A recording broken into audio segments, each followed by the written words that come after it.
this manner? Why is it that students are still being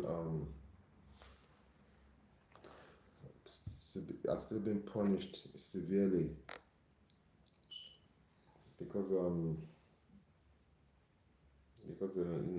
a lot of westernized countries, they've actually put an end.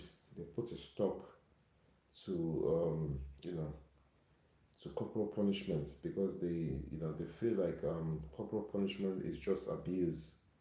It's just a form of physical abuse, and they believe that it is wrong for children to be abused. So that's why corporal punishment is banned in a lot of westernized countries. So why are we still having corporal punishment in Africa? So if you're just joining, this has to do with a student in a school in Ogun State in Nigeria. So basically, the student destroyed a dustbin in the class, and the teacher was really really angry with that student, and the teacher actually reported the student to the head teacher. And the head teacher was the one that suggested that the child be severely punished and dealt with. And the punishment that the teacher suggested was that, the punishment that the head teacher suggested was that the child be punished by being flogged 162 times. Just imagine being given 162 strokes of the cane. Wow. I know, growing up in Nigeria myself, I was a victim myself of those kind of excessive punishments. There's different ways that they punished us those days, from flogging to, having you crawl around the schoolyard, go on your knees, with your desk on your head, a lot of frog jumps, standing on one leg, raising up your hands, closing your eyes. There were so many different forms of corporal punishments. And the worst was all those floggings. Those floggings, sometimes they were excessive. Sometimes you still have like all the marks. You have all the bruises and all the marks on your body for weeks, if not months, after being flogged by the teachers. It was really really barbaric. They were really really terrible forms of punishment. And yes, I'm telling you, those punishments were very very severe. So I understand exactly what would have happened in this situation.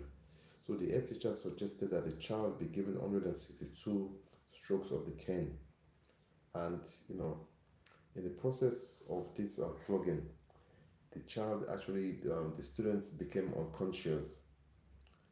The student became unconscious, and the teacher and the head teacher did not actually, make any effort to revive this child after the child had become unconscious.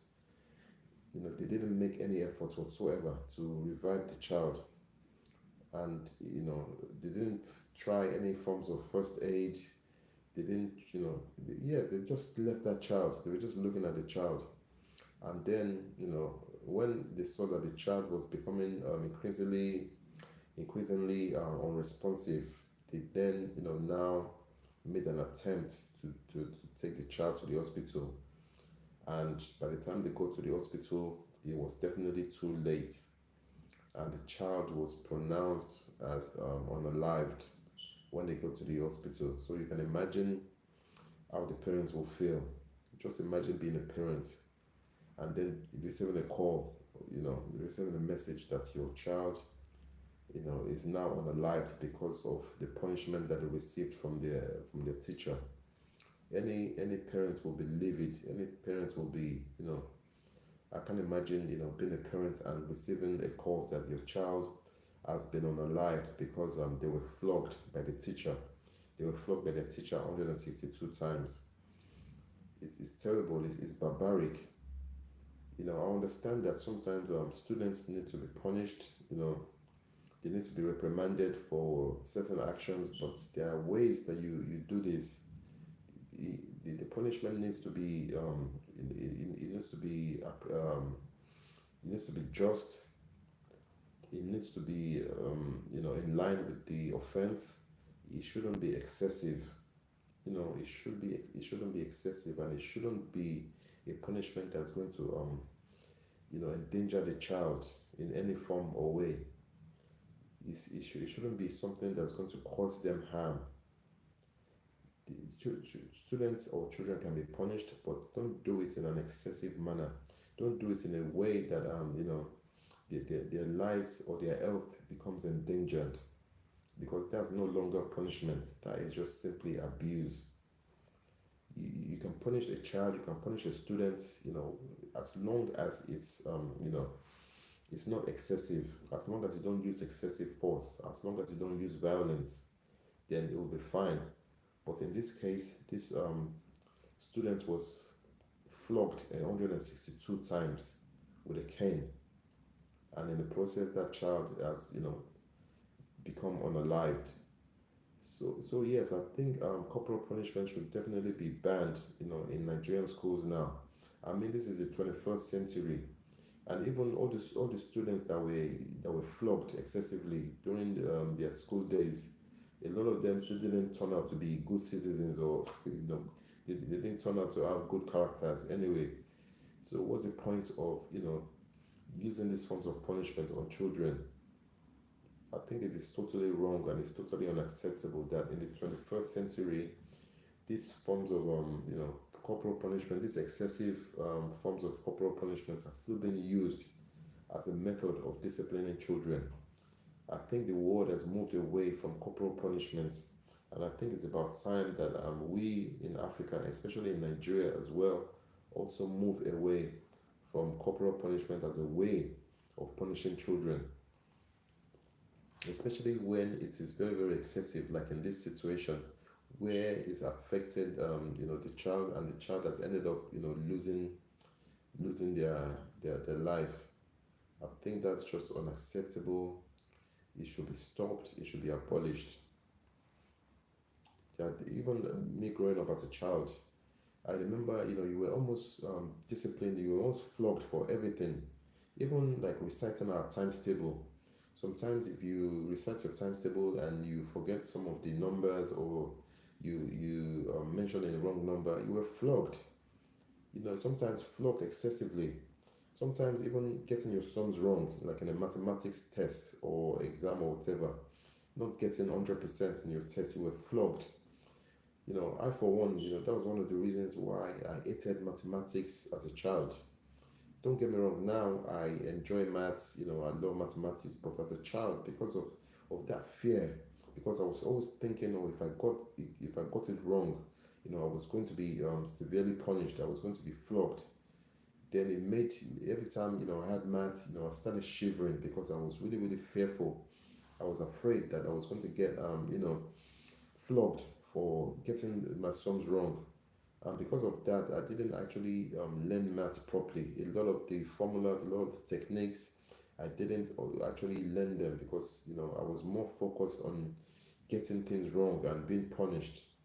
That's why a lot of students, they don't do well academically, because of that element of fear that they'll be punished severely for getting their sums wrong. That if they missed, if they got things wrong, then they'll be punished. That's why a lot of children, especially growing up in Nigeria, they didn't do well academically, because of that element of fear that when you get your sums wrong, you'll be punished, you'll be beaten severely, and not only punished by your teachers, but you also get punished by your parents, when you get home as well. So, like I was saying, I think yes, definitely corporal punishment should definitely be abolished. Yeah, is definitely any kind of punishment that's going to endanger children, that's going to put them at risk, that's going to put marks on their body, put bruises on their body, should definitely be abolished. It should be a criminal offense. And any teachers, head teacher, or anybody that engages in those kind of punishments, they should definitely be severely dealt with, because I believe that there are different ways of punishing children. Punishing your students without having to put marks on their body, having to put bruises on their body, having to beat them to the point where they lose consciousness, because that is no longer punishment. That is just simply abuse. And in the 21st century, we cannot continue to abuse children.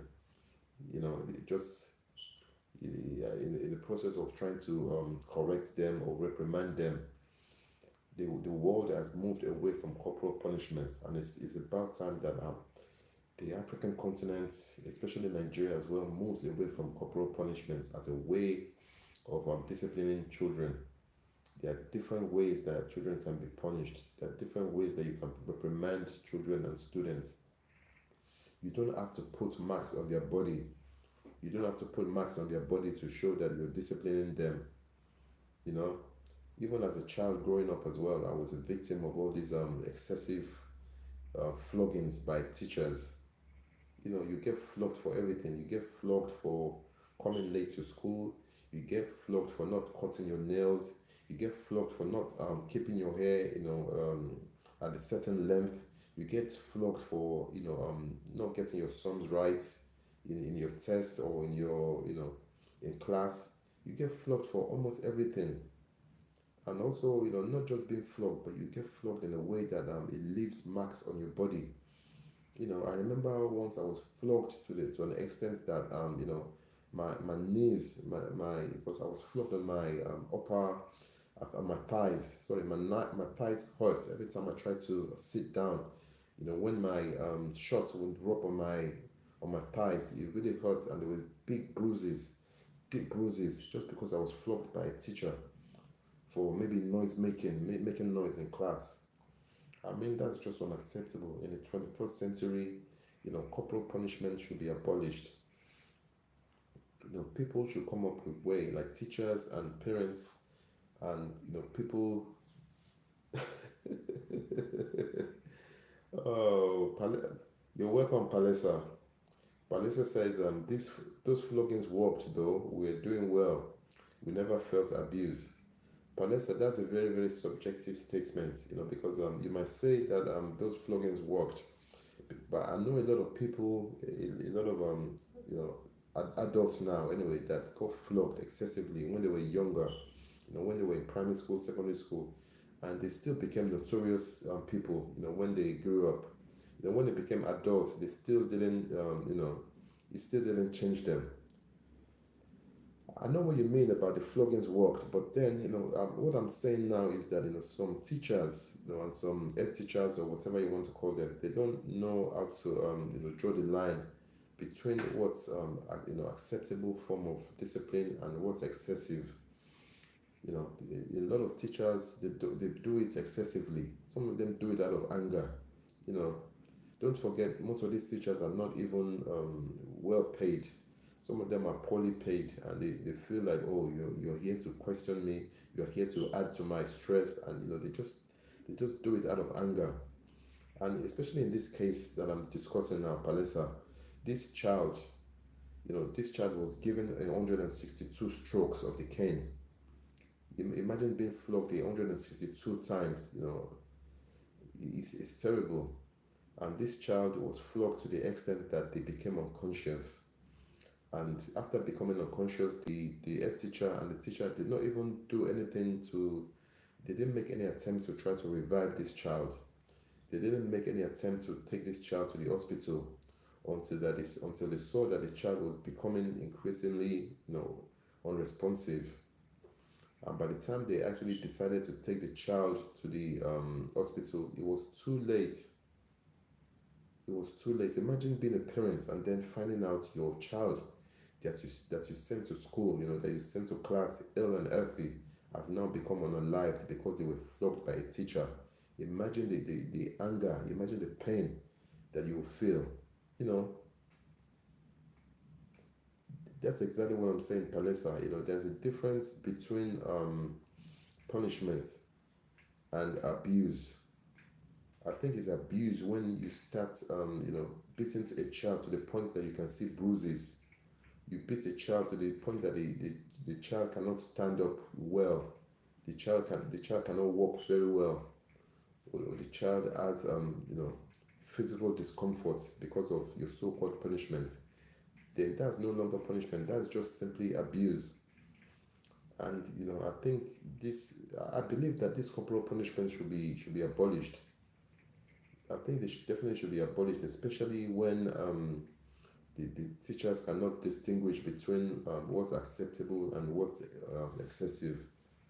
So I think they should be abolished in Africa because the rest of the world has moved away. The Western world has moved away from corporal punishment. Even let's forget let's forget in the school setting or in the class setting. Even as a parent, disciplining your child, you should be able to discipline your child in a way that it serves as a way to correct them. It's corrective, but it doesn't put them in danger. It doesn't endanger their life. You can punish them in a way that doesn't put marks on their body. Otherwise, that is now becoming abuse. That is now becoming child abuse. There's ways you can punish children. You punish them in a way that for example, if maybe you take their video games away from them, for a certain time, while they reflect on their actions, while they reflect on what they have done. You can take away their video games. You can you identify something that means so much to them, and you take that thing away from them, for a certain time. That's the way those are the kind of ways you can discipline children. It doesn't always have to be physical. You don't always have to physically beat them or flog them, to punish children. There's different ways that you can punish them that will even have a greater effect than beating them or flogging them or doing anything physical. Don't forget, in a lot of child abuse cases, a lot of children they're beaten excessively. Some of them are beaten with cables. Some of them are beaten with planks. They're beaten with pipes. There has to be a fine. The line has to be drawn between what's punishment and what's abuse. A lot of In a lot of cases, children are actually abused, not even disciplined, or they are abused. It's terrible, So that's what I'm saying. That's why I think that corporal punishment should be abolished in African schools, especially in Nigerian schools, because this is the 21st century. We need to move away from corporal punishment as a way of disciplining children. I understand the argument that people might say, "Oh, those punishments worked. Those punishments, put me in the right way." But I'm not. But who is to say that if you were not punished or beaten severely, you wouldn't have turned out well, or you wouldn't have been good academically? But in the Western world, children are not. Children do not suffer corporal punishment. They are not beaten, but then they still do well. They still excel.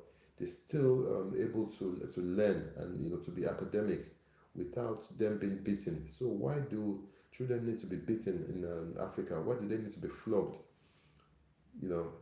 There's so many different ways of taking corrective action against children without you having to resort to beating them or to physically hurting them. It's about time that we also stop these practices in Africa. I think it's about time. Yes, people might come up with the arguments that floggings, did them well. Floggings put them on the right path. But that who is to say that without the floggings, you wouldn't have turned out right? You wouldn't have been on the right path. So there's always two sides to the argument, and I'm on the side of the argument that says that corporal punishment should be abolished in Africa, in Nigerian schools especially, because there's still a lot of cases which I've come across where children have been unalived in the process whereby the teachers have been trying to so-called correct them by flogging them.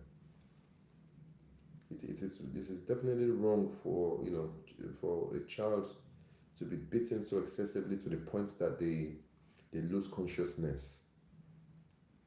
Beating a child to the point that they lose consciousness is no longer punishment. it's an abuse. It's actually a criminal offense. And the more the earlier we start to educate education providers in Africa, the better. We can't just keep on relying on things that we did in the past, like decades ago, just because we think that it worked. We can actually move away from all those corporal punishments. We don't have to keep on going to the past. A lot of us that grew up, in Africa, that we went to African schools, they know exactly what I'm talking about when it comes to corporal punishments. Those punishments, they were so severe. Wood Wall Street. Yes, Wood Wall Street. My platform. I talk about anything that I think is worthy of comments, anything that's worthy of discussion. You already know me. On my platform. Wood Wall Street. Let me give you some background to this, so maybe you can get a better context. So, I know when you say it should, I know when you look at the topic, you don't understand, but in this case, a student in Ogun State in Nigeria, the student actually destroyed the dustbin in the class. So the teacher got really, really, angry, and the teacher reported the child to the head teacher. So the head teacher suggested that child should be punished severely, and the punishment was the child to be given 162 strokes of the cane. So that child was flogged 162 times, and after the flogging, the child became unconscious. That child became unconscious and unresponsive. But what did the child, what did the parent, what did the teacher and head teacher try to do? When this child became unresponsive, they did absolutely nothing. And they didn't offer any kind of first aid. They didn't do anything to the child. And when they saw that the child was becoming increasingly unresponsive, that's when they took the child to the hospital. Apparently, before they even got to the hospital, the child was already unalived. So just imagine being a parent in that situation, and finding out that getting a call, God forbid, that your child was unalived, because of what the teachers did, like because the teacher flogged him or her. Just imagine the pain, being a parent, and then hearing that kind of news, that your child was unalived because they were flogged 162 times by the teacher. And this is not the first time this has happened. I've come across so many different cases, like in different schools in different parts of Nigeria, where children have become unalived because they were flogged, they were beaten. So let me go to the comments. Parent says in school, yes. Palisa says that's MURDER. Yes, I totally agree. And let's face it, a lot of us that grew up in Africa, we know exactly what I'm talking about when I talk about these punishments. In a lot of cases, especially us that grew up in Nigeria, a lot of those punishments were extremely severe. A lot of those punishments was just too, they're just too barbaric. You were punished for, you were beaten, not even punished, you were beaten for almost everything. If you came to school late, you got punished, you got beaten. If you kept your nails too long, you got beaten. If your hair wasn't at a certain length, you got beaten for that as well. If you got your sums wrong, you got beaten. So you got beaten for almost everything, and it's like you just get beaten for no reason sometimes, and don't get me wrong. I support children being disciplined, and I support children being corrected if they have done wrong. But there's a difference between discipline and abuse. Thanks, inspiring. I appreciate you. There's a difference between discipline and just abuse. I think once you start putting marks on the child of a child, you start putting marks on the on the body of a child or student or whatever, that is abuse. There are so many different ways you can punish children.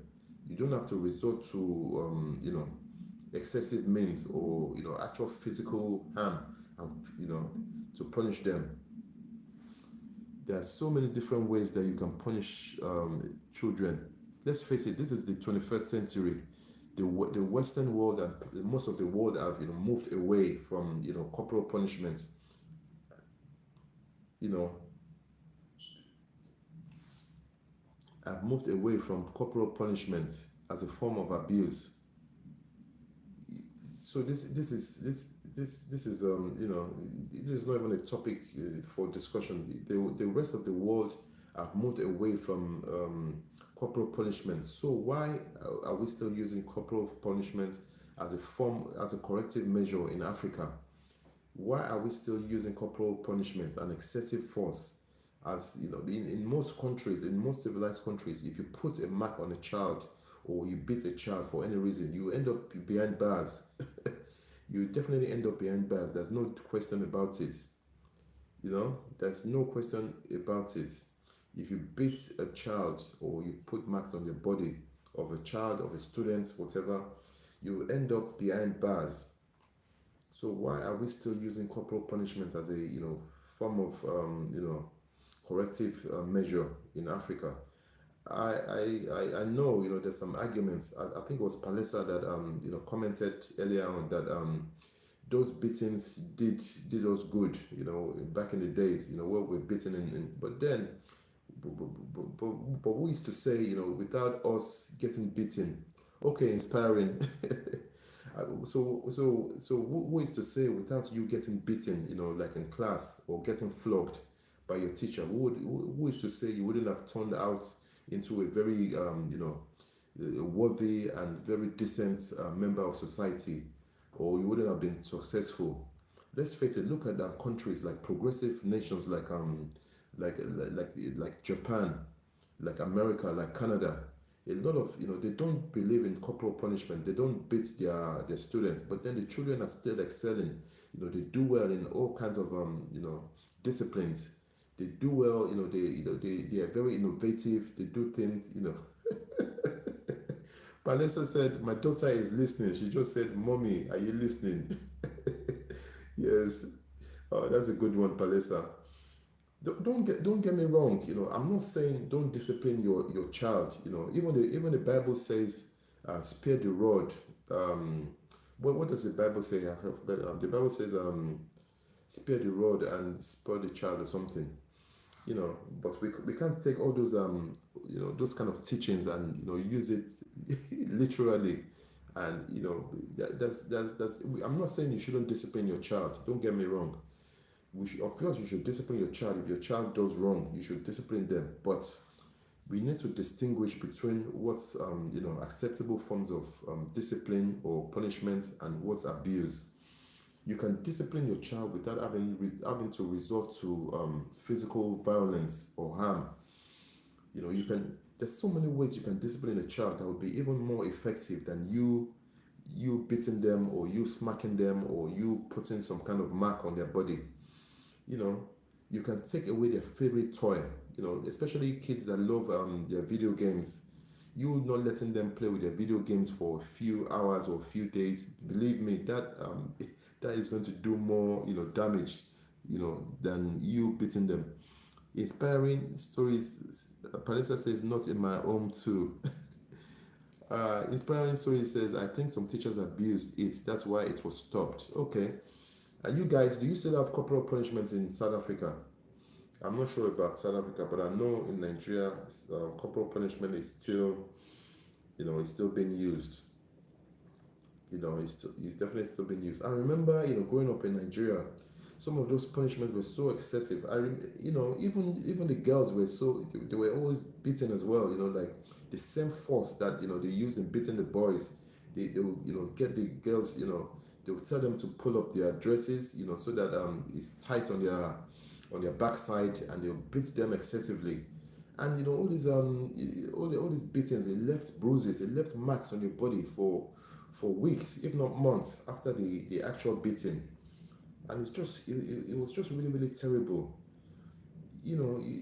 that's one of the reasons why I hated maths when I was younger, when I was growing up, because even I remember even as young as being in year two in primary school, the second year of primary school, you were flogged just for getting your times table wrong. You know, like when they call us in class to recite our times table, and then if you get it wrong, then Palester said essay in the rural is still a thing, but not as bad as it is in Nigeria. I'm telling you, I went to private schools where my parents had to pay, excessive amounts of money for my school fees, and I still got beaten. So it wasn't. It's not a thing of like maybe it happened in the rural areas or in the publics. These are private schools that charge a lot of money for for school fees. We still got beaten, as and I'm telling you, it's terrible. I remember like being a child, I hated math because I'll get to the math class and I start shivering because I knew that once I get my sums wrong, I was going to get flogged. You get flogged, you get beaten for not getting full marks in your test. You get beaten for not keeping your nails short. You get beaten for not keeping your hair short. You get beaten for not you get beaten for almost everything, for coming late to school. Then you get to class, you start shivering. You know, inspiring story says, Palisa, is it not illegal in South Africa now? I think I saw that when reading the Bella Bill. Okay, that's good if it's illegal in South Africa.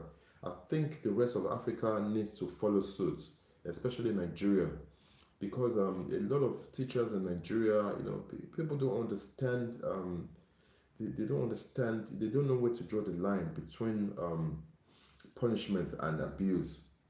And it's happening. It's not even just in the school setting. So many cases that we've come across in Nigeria where women would beat children to the point that they get unalived. And a lot of times it's just done with hatred. It's done with especially in cases where it's the stepmother looking after the child. They beat that child. They beat them. Sometimes they pour hot water on their body, hot oil. They beat them with electrical cables. They beat them with planks of wood, with pipes. That's just abuse. There's no excuse for those kind of so-called punishments. That is just simply abuse, and those should not be tolerated, and it should be termed as a criminal offense.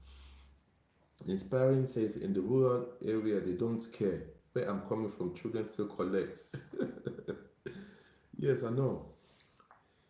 Yeah, inspiring. Like a lot of cases, cases. I'm telling you, like they do some of the things that they do to those children. Like I need to start posting these cases on my second channel. You know, the women feel that they're correcting the child, but I remember there was a case I think 1 or 2 years ago in Nigeria where I think a child, she lost money. I think in this case this child was actually the stepchild of this woman. The child actually lost money. And what did the stepmother do to this child? After beating this child severely, she inserted pepper. She inserted pepper into her private. This was a terrible one. It was a terrible crime. This was a terrible case in Nigeria. After beating that child, she inserted pepper in the girl's private, and this happens a lot. It happens a lot, especially in certain parts of Nigeria. And there's this thing where they use children as maids. For example, like let's say you have a niece in the village or whatever, or you have somebody that's related to you in the village. You bring them to Lagos, or to bring them to the city. Under the guise that you want to train them, you want to but then they use them as maids. I'm talking about children as young as 10 years old. They make them, oh my goodness, some of these cases are just so sad. I'm telling you. They make the child, a child that's still, growing themselves. They turn them into a full-time nanny to look after their own babies. And a lot of times this child, they wake them up as early as 4 a.m. in the morning, and they don't go to bed till like midnight, and they do all the chores in the house. It's like they do things that adults should be doing, and in most cases they don't even send them to school, and they just neglect them, and just this is abuse. So that's what I'm saying, that in most cases people don't know the difference. It's like they don't know where to draw the line. Yes, I'm looking at the comments. You guys, that case was very, very, very sad. I'm actually going to dig out the story, and I'm not sure if TikTok will let me post, but I'm sure there's ways I can, edit it so that I can post it. There have been so many different cases. Imagine, that case where they put pepper in girls' privates, and things like that. There's been so many different cases, and you see there was another one where this child was beaten with electrical cables, and you saw the body. If you see the body of this child, like the bruises, you know, it's terrible. Yeah, yeah. So his parent says, I've heard about the child maid, as the parents can afford to raise them. Yes, you're right, his parent. I've always said this thing. One thing I've always said is that poverty usually starts with people having children that they can't cater for. That's how poverty starts. When you have children, you keep on giving birth to children that you don't have the means to give proper care, and then these children end up going into other families to work as maids, and then this is how poverty starts. Don't have children that you can't look after. Don't have children that you can't provide for, because this is how poverty starts. Imagine a child as young as 10 years old, being taken somewhere to work as a maid. And then how do you think this is going to go with these children? Because these children are still young themselves. They still need that nurturing. They still need that care. You can't expect a 10-year-old child to be looking after like an 8 months old baby. Imagine that is abuse. But a lot of places, especially in Africa, we believe this is we call it training. You're training the child. You're making the child strong. This is not. There's a difference between training a child and abuse. Inspiring. That's very funny. Inspiring says, I think each family should have a maximum of 6 children. uh, to be honest, inspiring. I think a family should have as many as they can, realistically cater for. I don't think we should actually draw the line as to how many children every family should have. But I think the onus is on the children. The onus is on the parents to be able to only have children that they can adequately cater for. When I say cater, I mean in all ramifications, like education wise, finances, just giving them the basics, like the basic necessities that you need to give a child in a modern day. That it's exactly. Palisa said, inspiring stories is as many as they can afford. Yes, I think it's as many as they can. You guys remember China a few years ago, when it was mandatory that people could only add one child, because they wanted to control their population. And a lot of people thought it was barbaric. But then see China today, like compare China today with China of 15 years ago. See how well they've been able to develop their industries, they develop their nation. Because they know that having children, just having children you can't cater for, it puts a lot of strain on the resources of the country, of the family. It destroys families, it destroys everything. We all thought China was being dramatic. We all thought China was being crazy country, because they had there was a law as to how many children you could have, and people thought they were being crazy. But like, look at China today, because they knew that their population was growing, and they knew that their economy couldn't adequately support their ever growing population. So they had to do things. His parents says, if I'm rich, I'll have 10. No, sorry. Palesa said, let me go back to the top of this. Okay, his parents said we need to have a number, as people abuse the lenient measure. That's a good one.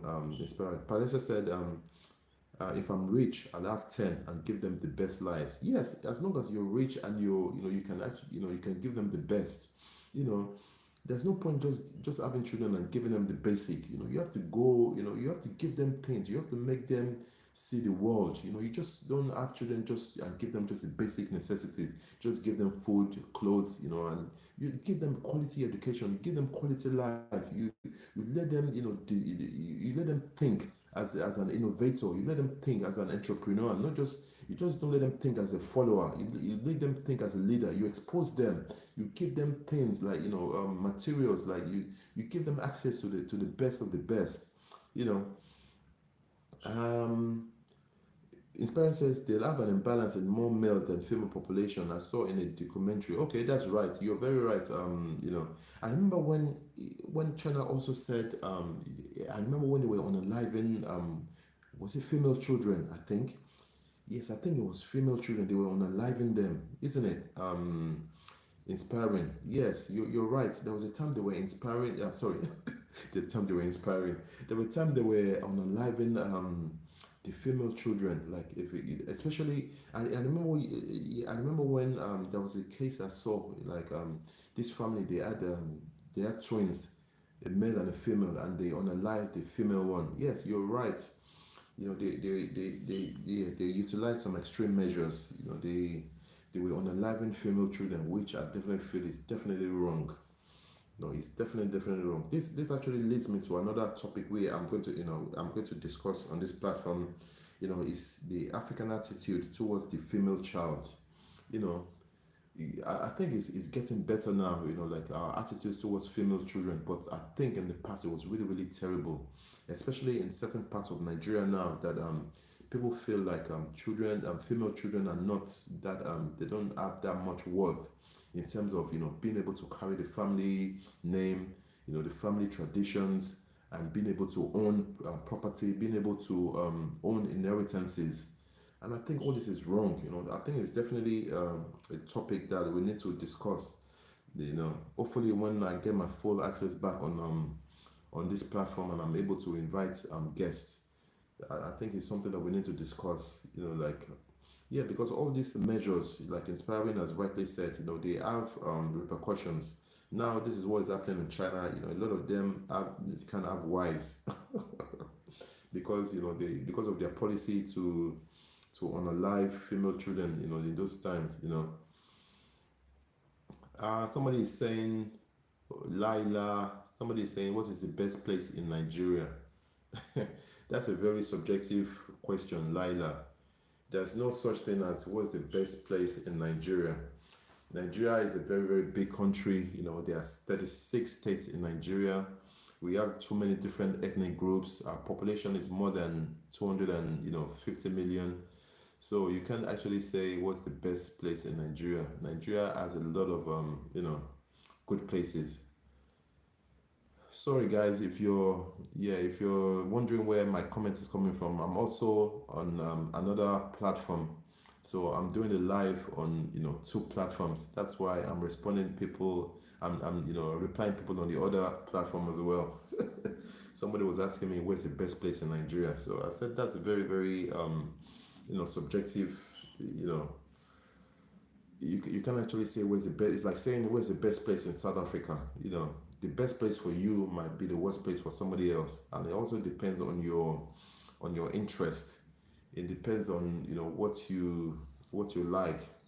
For example, like me going to South Africa because I'm somebody that loves safari. I love wildlife. Also, I'll probably like to go to like Kruger National Park and things of that nature. But somebody that is just interested in the beaches, they'll like to go to areas where you have the beach. So it's difficult to say, where the best place in Nigeria is. Anyways, going back to our topic. Yes, I think it's really sad that children are being punished, especially in the school setting. They've been punished to the extent that they end up being unalived. I think corporal punishment should be abolished in Africa. Inspiring says it's sad they must go on to other countries to find live wives as as my solution. Yes, inspiring. It's not. It's one live, but on just on two different platforms. I'm actually going to try three different platforms. All you need is just two devices. Two or more devices. I'm just basically just killing one. I'm killing two birds with one stone, like they say. I'm just killing two birds with one stone.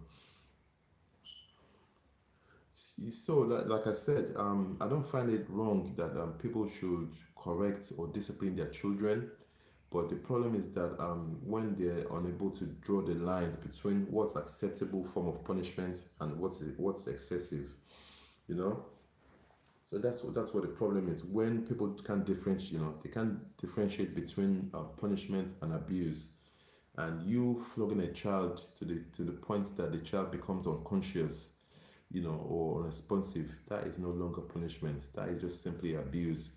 And those are the things those are the ones that I'm, saying that they should be abolished.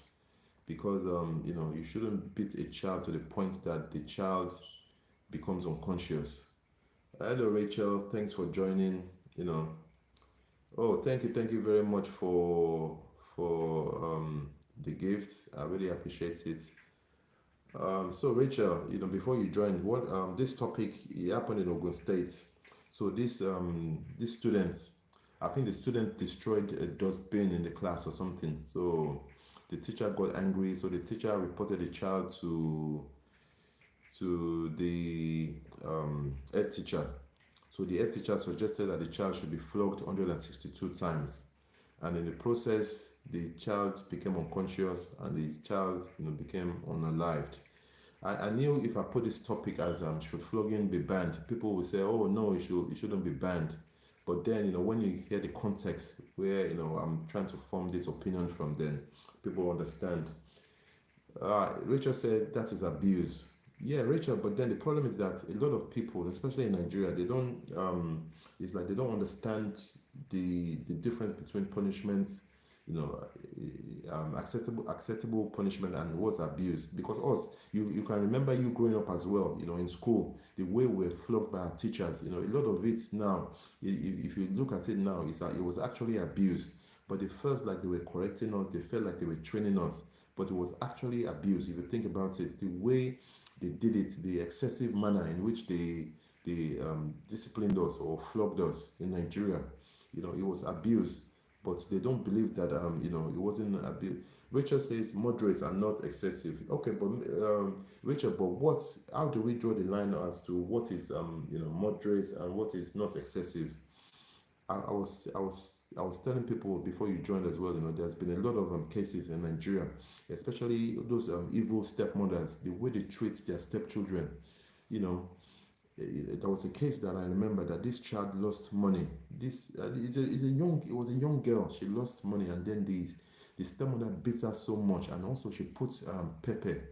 She put pepper down there as well of the girl, and this thing raised a lot of. But then it is still happening daily in Nigeria, especially children that have been taken away from their family. Maybe they've been taken from the village, they've been taken from other relatives that couldn't look after them, and they say, oh, they say they say they want to use them as maids or whatever, and they just abuse them. I mean, how can a 10-year-old child be looking after a baby? You just think about it. How can a child be looking after a baby, and then you say that you're training the child? You're not training that child. That is just simply abuse. You can't have a 10-year-old child looking after your baby, and you wake this child up from like 4 a.m. in the morning, and then you wake the child up from 4 a.m. and they're working, doing all your house chores, all your cleaning, washing clothes, sweeping, and they don't go to bed till about midnight. And this child is not even going to school. And then you say you're training the child. That's not training, that is abuse, that's evil. And your own children are, you're educating them, they're going to school, you're giving them the best things, and you have another child, just because it's not your biological child, you say you're training them, but then you're abusing them. Rachel says, come to UK and see children. Exactly. Rachel, you know what I was saying? I was saying, look at all these countries where they don't believe in corporal punishment, like all these progressive countries, like Oh, okay, okay. Richard says they don't smack them. Come and see UK children. They are way out of order. Um, but Rachel, what I want to say is that do you think because of is smacking or flogging is that what makes children not misbehave? Do you think I know a lot of children, I know a lot of people that that I went to school with that they were flogged, they were beaten, they were disciplined, but it didn't mean that they grew up into responsible members of society.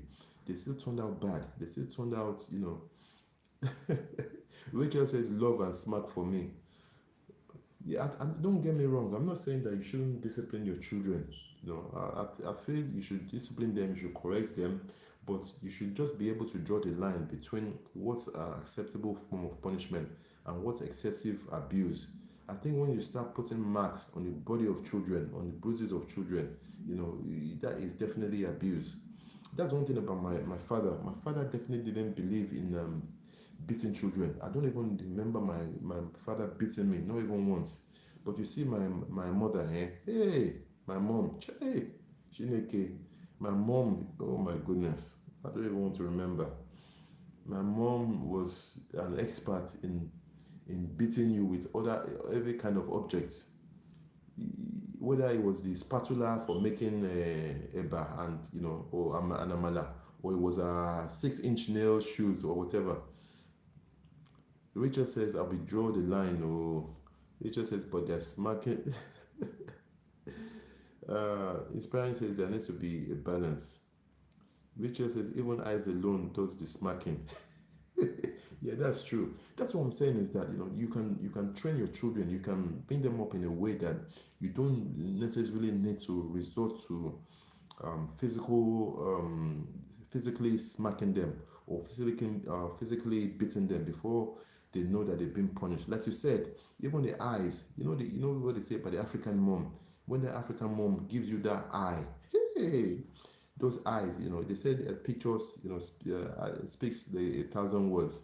Those African mom's eye, it speaks a million words.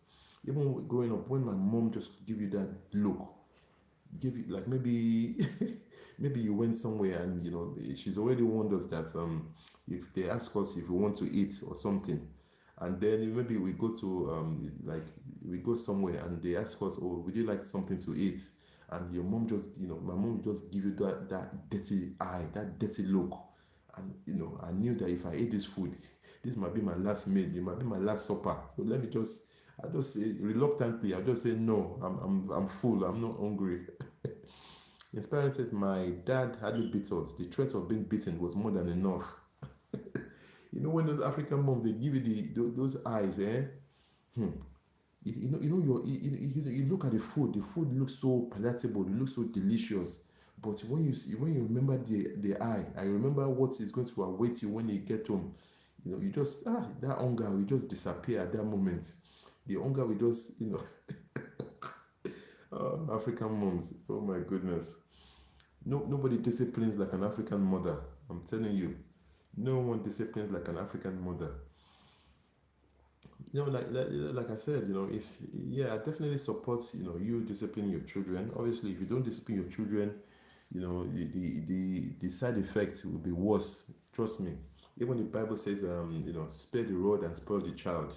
But it's just having that balance for me. That's what I believe that is important, to have that balance so that you're not doing it in a way that's harming the child or putting them or putting their life in danger. And especially these schools as well, these so-called schools in Nigeria, they need the teachers need to be trained, and the head teachers, because I can't imagine me sending my child to school, and then you call me and saying that my child is in a certain is unresponsive because you flog my child. Oh my goodness, that is just, I don't even want to imagine. Rachel says they will even tell us stories of fears. Oh, African mothers. Oh my goodness. I can remember. I can write a whole page of all the different punishments I had. That my mom gave me. I remember one time that my mother came. And me and the neighbor's daughter were doing this. Rachel, I know you understand mommy and daddy. me and the neighbor's daughter were playing mommy and daddy, and then my mom, caught us. Oh my goodness. Even till today, even as grown as I am, when I bring up that issue, sometimes I feel like crying because that was some of the biggest beating, the biggest flogging I've ever received in my life. Um, so Richard says, I love my African parents and their morals make me who I am today. Yes, you're very right. A lot of us, we received, we received the right moral upbringing, in terms of discipline, in terms of letting us know what is right from wrong, and that shapes us. When we became adults, and it's still kind of guiding us to today. And inspiring says balance is key. The parents has to genuinely love the child so they don't abuse. Yes, you know that's true, because you have to punish your children in a way that they know that you still love them. You're doing it from a place of love. It's not because you don't do it in anger. You do it because you genuinely love them and you genuinely want the best for them. Rachel says, don't pick money on the floor, you will turn into yam. Those stories of fears. Yes. I'm not sure if those stories are still working in Nigeria, in the present day Nigeria, with the advent of Yahoo boys, and all this. Everybody wants to get rich quickly, and all that. But it definitely worked back in the days, you know. Yeah, so it's very very important, that we discipline and we draw the lines, between discipline and abuse. It's definitely important, you know. Yes, inspiring says there is too much freedom these days. That's why things are the way they are now. I think Rachel too was talking about the UK. She was talking about a lot of children in the UK, they are out of order because they don't smack them. Yeah, so I think there's always going to be two sides to every coin. There's always two sides to every argument. So on one side, people might say, oh, you should stop corporal punishment, you stop flogging, because it harms children, because it is abuse. But at the same time as well, if you don't do enough corrective action, it leads to the children being out of order. It leads to a society where children, you can't control them and they feel that they are their own bosses. When you give them too much freedom. That's what Rachel is saying. Is saying that too much freedom in the UK when it comes to children, and that's why the UK has this issue with crimes as well. When it comes to KNIFE, when it comes to KNIFE crimes, it's a very very big problem. It's a pandemic issue in the UK now, because Rachel says, sorry, but I smacked my child. Okay, Rachel, you don't even need to tell me. I'm telling you, you don't need to tell me that you smack your child. I know that already. As long as you do it in a way that it's not excessive, and you don't use objects like electrical cable, you don't use wires, you don't use, those kind of things. You don't do things that is going to, his parents says, even in the essay, we don't pick up money, as it usually has rituals, muti rituals. Yes, yes. I think it will be very suicidal now in Nigeria to see money on the floor and just pick it. God help us anyway.